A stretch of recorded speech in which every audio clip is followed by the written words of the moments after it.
I'm Godsell, Professor of Operations and Supply Chain Strategy and Dean of Loughborough Business School.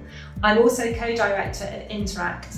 Interact is a Made Smarter innovation funded project supported by the ESRC, Economic and Social Science Research Council. And it's very exciting because it's all about how we use human insights to create the digital future of manufacturing we want by 2040. I've wanted to be in manufacturing since I was 15, so being part of the Manufacturing Top 100 is absolutely amazing. It really shows that the work I've done over more decades than I care to think about has been recognised by the community, and that whilst I'm no longer directly working in manufacturing, people can see that I'm using the skills and expertise that I have to really try to drive forward and make that difference to manufacturing in the UK.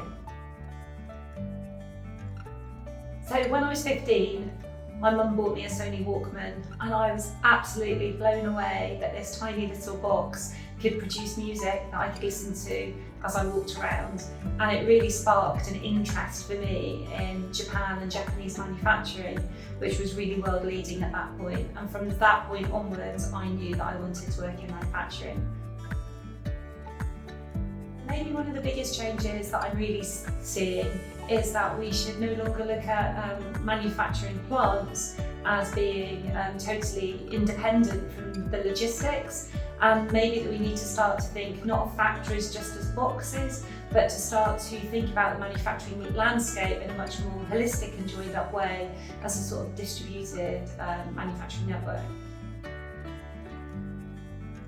Up until this point, if we think about the industrial evolution of the UK, it's been fueled by consumption. So we've essentially been on a cycle of consumption-driven economic growth. And that's been great. It's enabled some countries to develop and to get richer.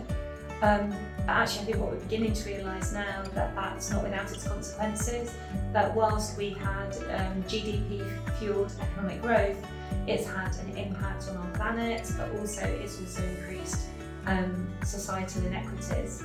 So I think the biggest challenge we're now facing is to get that better balance between the economic, the environmental and the societal impacts that manufacturing has, both for the good and to offset some of those negative impacts.